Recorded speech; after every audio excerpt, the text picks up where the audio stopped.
Madalas bang umiinit ang inyong mga cellphone kapag naka-on ang inyong wifi or data or habang ginagamit ang inyong cellphone? At napakadaling malubat ang inyong mga cellphone kahit wala kayong ginagawa? Dahil yan dito mga katropa sa dalawang settings na naka-on sa inyong mga cellphone, Wi-Fi and Bluetooth scanning. Saan ba ito makikita?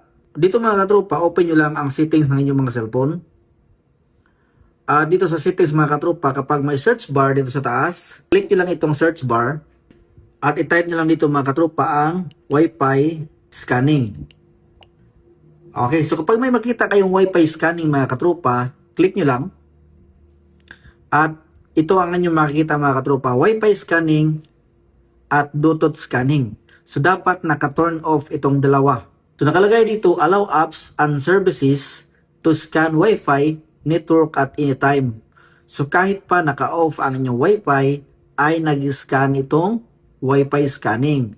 Yan ang dahilan kung bakit umiinit ang inyong mga cellphone, madaling malubat, at kumakain na ito ng data. Kaya madaling maubos ang inyong mga data, lalo na't nagtitipid tayo.